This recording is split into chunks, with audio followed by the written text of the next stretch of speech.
Hiya, so it's Claire McTurnan and this is day 5 of our 10-day business growth challenge that's going on in the group right now.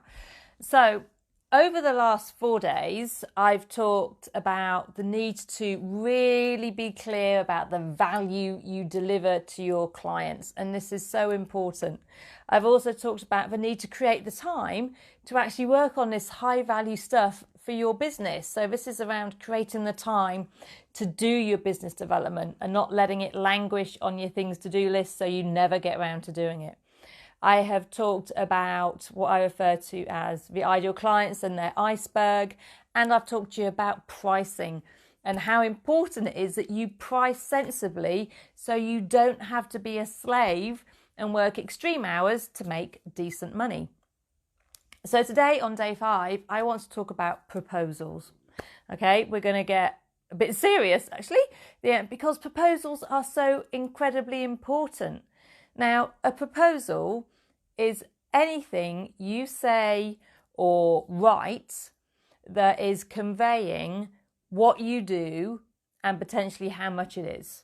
Okay, so it can be anything from a very formal PDF that you might send off to a more corporate type company, or it could be that quick message you send on Facebook Messenger or WhatsApp that's letting somebody know what it is you could do for them and how much it would be.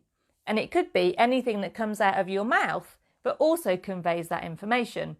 So a proposal is quite a broad definition of how you're selling your service or product.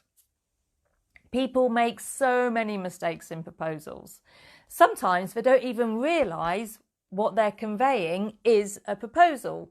And if you think about it, if you were actually proposing to somebody in a romantic way, you would want to make sure they knew about that. You would want to make sure they understood the commitment you were making and how important it was to you and why it was important they said yes, because you were about to have the best life ever. Hi Martin, how you doing? Hi Bonnie.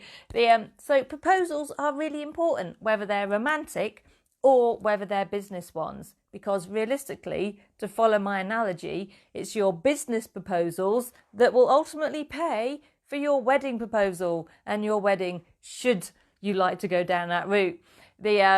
And James has just popped a comment on the video. I tell you, James is one of the best examples of why it's important to get a proposal correct. So James had spent the day with me in one of my client profit maximizer sessions that I run at Warwick Uni. And during that day, we had done proposals. James realised, and I hope he doesn't mind me sharing this one, he realised during that day that he hadn't done a great job at a proposal he had sent him recently. And it was like an email type proposal. So he just sent all the info over in an email like you do.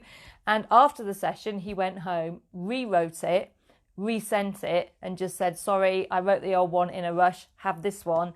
And he landed himself a deal. Thank you, James. I'm glad you're glad I shared that one. And this is how important this stuff is, because that discussion, that proposal, whether it's verbal, whether it's written, PDF, whatever, you have to take them on a journey. They're only going to say yes if you take them on a journey and they are convinced you're the right one for them, but they are convinced you're going to do a bang-up job for them. Okay? If you're a bit half-assed in how you write that proposal, whether it's a quick message or a formal document, they're going to assume you're going to be a bit half-assed in the way you deliver. And that isn't going to be the most compelling way to get them to say yes. So never bash out just a quick message to actually get someone over the line and give you money. I had a prospect was talking to me once and she was like, oh, it'll be okay because when I get home, I've just got to quickly message this list of prospects, get some of them to convert, then I've got the money to work with you. And I was like, no, it's never just bang out a quick message.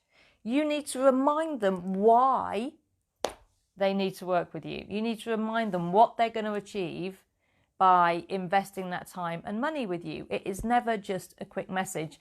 And I promise you right now, you have lost deals because you didn't treat that proposal with the respect it deserves.